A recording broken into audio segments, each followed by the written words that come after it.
Tewaliwo.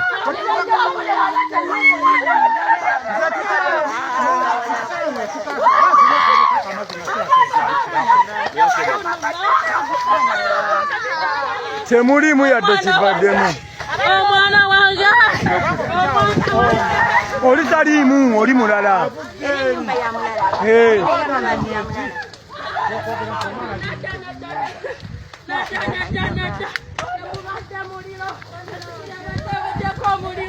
Raila.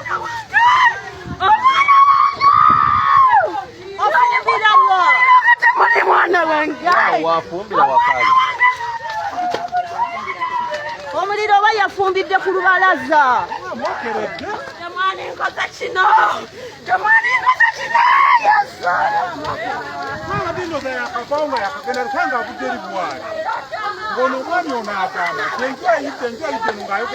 Nze nkyamiza piti nga ngamba enju eyidde.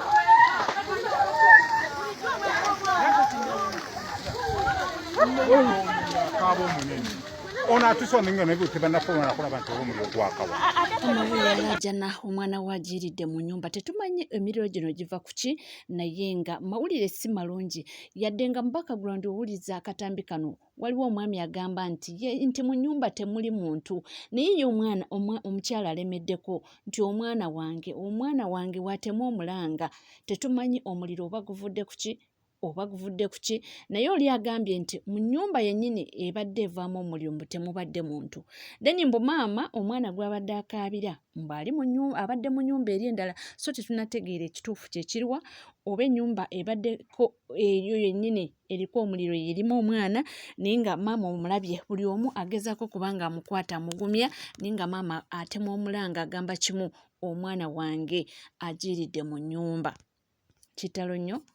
Kitalo nnyo era kitalo ddala. Tetumanyi emiriro gino oba giva kuki naye ng'abantu bangi bafiiriddwa obulamu ebintu kakati ennyumba eyo tetumanyi buli kimu ekibaddemu definitely kijiiriddemu. Mawulire si malungi yadde n'akamu ate ekikonde kinyoose wano eno maama n'omwana naye bamaama.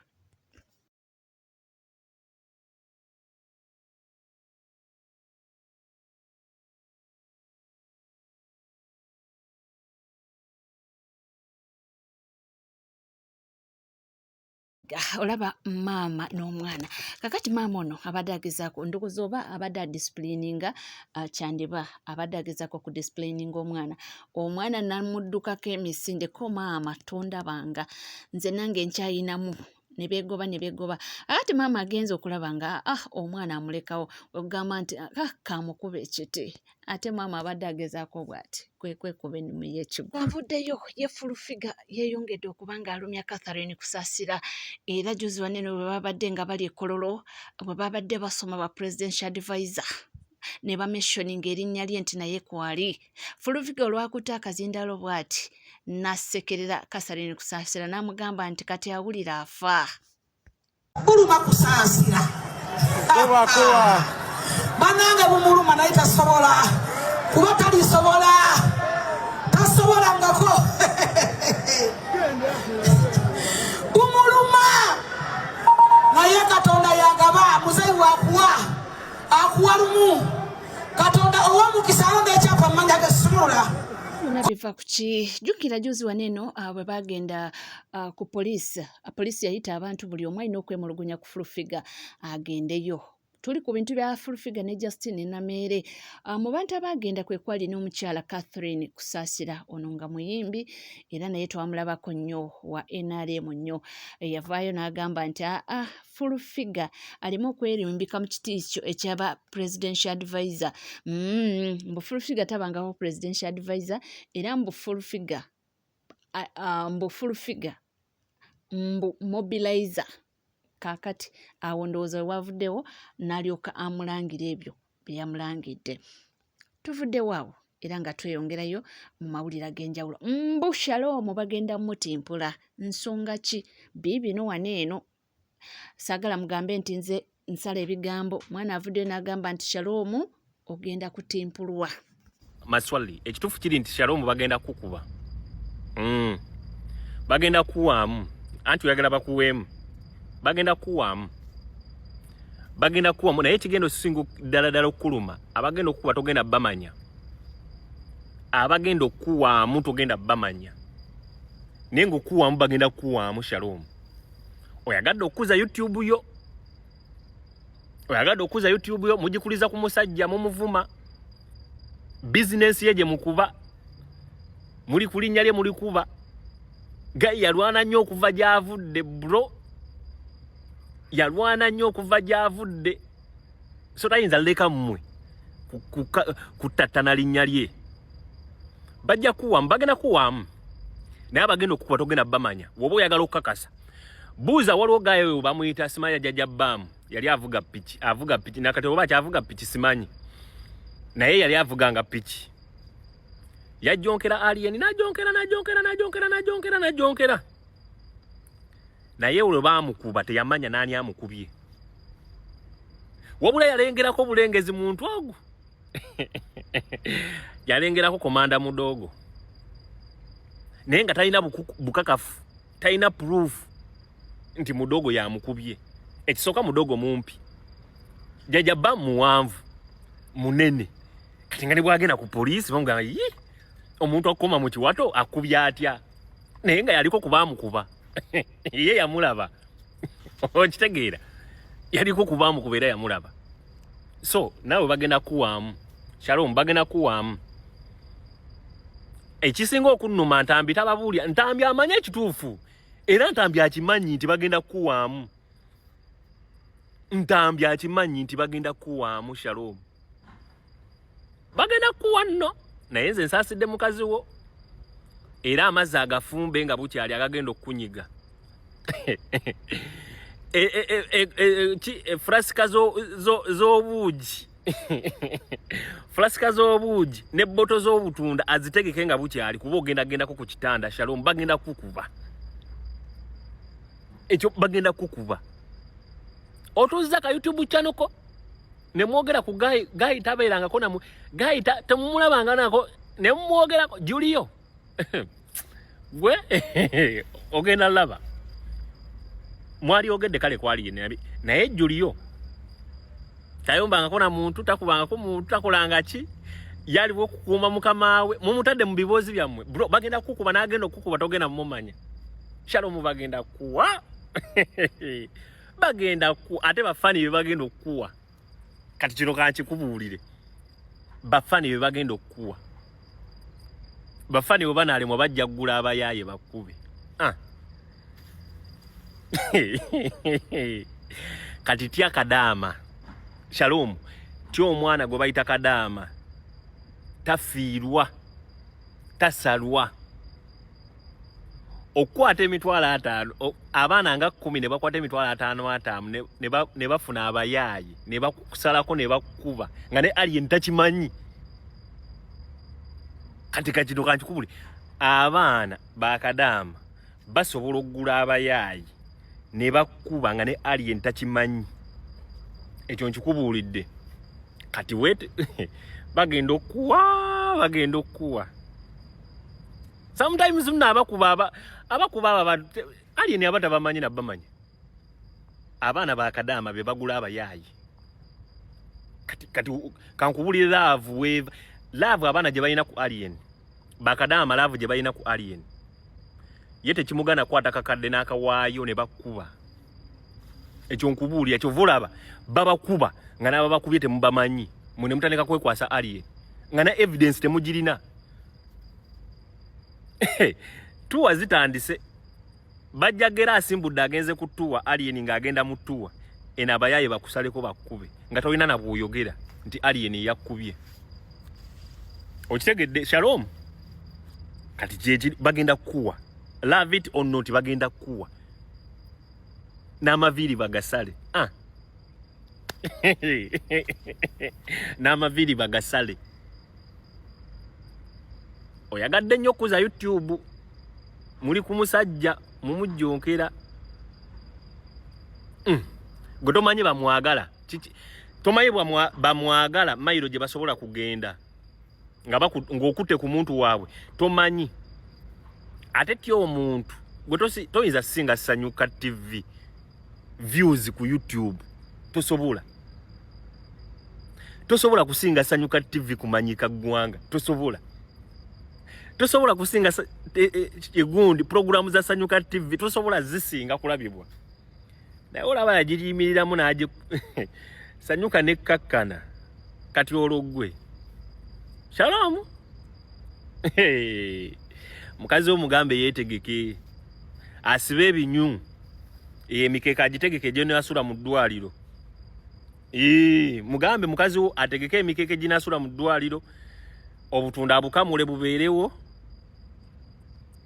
obuja abufumbe bubeeremu mu flaska kubona otole kugendako ku kitanda bamaze dda n'omulaalika ne bamugamba mbu akubire ddala obutunda bwananywa n'akasente mbwategeke akanamutwala mu ddwaliro mbwe ssaawa yonna ajja kuba ng'atimpulwa maama eyo nvuddeyo ate munanga bannakibiina kya NUP abanakibiina kya NUP kitokota kisaanikire bamaze dda buli kimu ssaawa eno wenjogerera mukulu Secretary General David Lois Rubongoya amaze okuba nga abakakasa nti buli kimu kiwedde ne certificates bazifunye era ssaawa eno wenjogerera bali mu kuyooyoota bifo ebyo bagenda okuba nga bakola ki nga bajagulizaamu oba gye bagenda okuba nga bakubiramu laale zaabwe. Our power. Our power. People power. All right. Ladies and gentlemen, first of all, I'm happy to announce to the supporters of NUP that here is our certificate showing that our presidential candidate, Robert Kyagulanyi Ssentamu, has all the signatures. Not that he did not have them before, but because these partisan people feared, they did not want our presidential candidate to be nominated on the same day as General Museveni. That is why they have given us this one right now. So that is the good news, that we have what we are entitled to because we definitely had the signatures. But now, the news which is not very good, but also we shall surmount it, is that we have just gotten a letter from Mr. Simon Byabakama, the chairman of the Electoral Commission, informing us that our presidential candidate will be nominated on 24th. That is Wednesday, not in the morning, but at 2 p.m. You all know that we had planned to address two rallies on that day. The first rally was meant to begin at 12 noon and another at 4:30. So we clearly view this as part of the ongoing persecution born out of fear. Because we wrote to the Electoral Commission clearly requesting them to nominate our candidate tomorrow, which is 23rd at 10. And these people have decided to push us to the following date, Wednesday at 2 p.m. However, what I can assure you is that that does not stop us in any way. We shall go on with our plans. We are announcing to the nation that yes, we had announced a public holiday tomorrow, but the public holiday will be on Wednesday. So that is when our candidate will be nominated. We appreciate the people of Uganda. Everywhere I've seen people dancing, jubilating, preparing for nomination. And we want to encourage you to continue doing that. They have given you an extra day to do that. And then on Wednesday at 2 p.m., our president will be nominated, the next president of the Republic of Uganda. People power. Our power. Our power. Basewo ne banyabo, mwalaba akakiiko k'ebyokulonda bwe kava ne kagamba nti emikono gyaffe gyali tegiwera. Kyali kya buswavu, kyali tekikirizika kubanga kyali si kituufu. Naye ng'abantu bonna bonna babadde boogera, abasinga babadde bakimanyi bulungi nnyo nti ekyo kibadde kigendererwamu okulaba nga tetunominatinga ku lunaku lumu ne bano abatiitiizi. Bano abatiitiizi basabye nti baagala kubeera nominated enkya olwokubiri ku ssaawa 4 ez'okumakya. Naffe twawandika ebbaluwa ne tusaba tebatunominatinge ku ssaawa 5 ku lunaku olwo lumu. Ebbanga lino lyonna tubadde tulinze nga batugamba temunaweza mikono n'ebirala. Mwalaba twakuŋŋaanya emikono gyonna ne tubatwalira. Awamu ne batuuka tugamba ne bamwagala ebigende tusobola obibawa. Kyonna kye mwagala tusobola okibawa kubanga bannayuganda baagala nkyukakyuka. Kakati olunaku olwaleero eddakiika entono eziyiseeko tufunye certificate eno gye batusindikidde ng'eraga ng'ekakasa nti emikono NUP yagiwezezza si kuba nti kibadde tegiwera no naye kino kibadde kigendererwamu okulaba nga batulwisa kuba kati twakakifuna certificate eno twakagifuna kusaawa zino naye certificate teze yokka yagiddeko ebbaluwa eraga nti candidate waffe president addako Kyagulanyi Ssentamu Robert okubeera nominated ku Lwakusatu mukimanyi tubadde twanawusinga tugenda kunominatinga ku lunaku lw'enkya olwokubiri ku makya kubanga tubadde tulangiridde tugenda kubeera ne rallies bbiri emu ng'erina okubeera Katwe endala ebeere Nateete ate Katwe ebadde yakutandika ssaawa 6 eye Nateete etandike ssaawa 10 kaakati bano kubanga batya nnyo balowoozezza nti bwe batusindika ku ssaawa 8 oba oliawo tetugenda kusobola kukola ki rallies zaffe era katusuubire tebapulaninga kutukwatira eyo bwe tugenda ssaawa 8 ne batuta ssaawa 11 nga tetukyasobola kukola rallies kubanga battidde nnyo olaba abayisaamu egaali mu Kampala bakola ki naye abantu tebabaliiko abantu balindiridde omuntu omu yekka President Kyagulanyi Ssentamu Robert kaakati kyova olaba bano ab'akakiiko k'ebyokulonda twagala kukivumirira kino kubanga olabira ddala ti bano ab'akakiiko k'ebyokulonda ne poliisi bali mu kukwatagana okulaba nga bakola ki balemesa enteekateeka zaffe so batusindise nga bwe ngambe ku Lwokusatu okunominatinga ku ssaawa 8 naye era nga bwe tugambe ekyo tekigenda kukola ki tekigenda bawonya kubanga ffe tuli ready tuli set bannayuganda bali ready okulaba ng'omuntu waabwe anominatingibwa mwebale nnyo.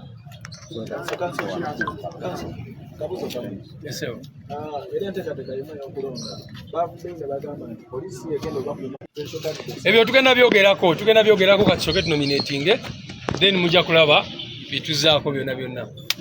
Then Kasi, can talk about the program with security. Have they cleared you on the venues?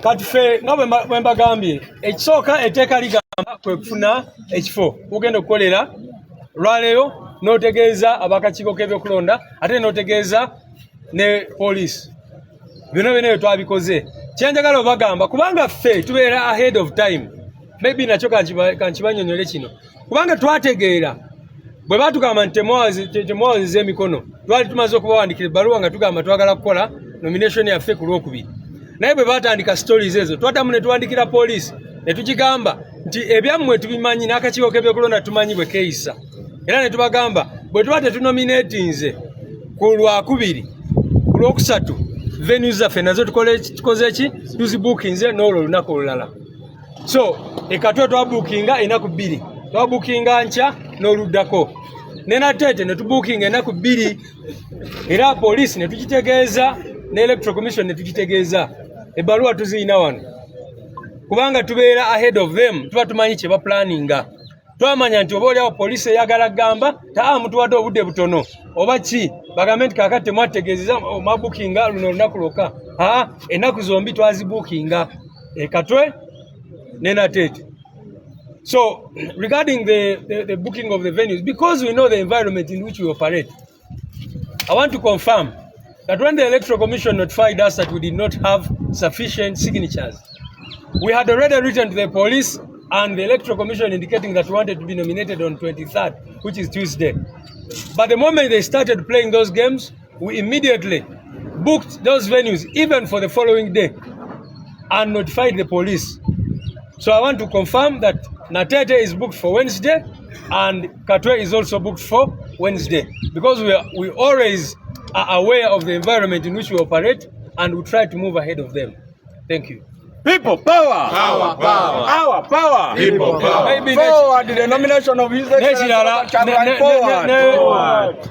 Ne nomination fees president amaze okuzisasula. Bwemba mulowooza by'akusasula. No receipt. Ne nomination fees za $2 million. Zizino olaba akakiiko k'ebyokulonda katuwadde da receipt. Kubanga sente nazo twazisasudde dda eza nomination ya president waffe. We have already also paid the nomination fees for our president because we don't want them to have any excuse whatsoever.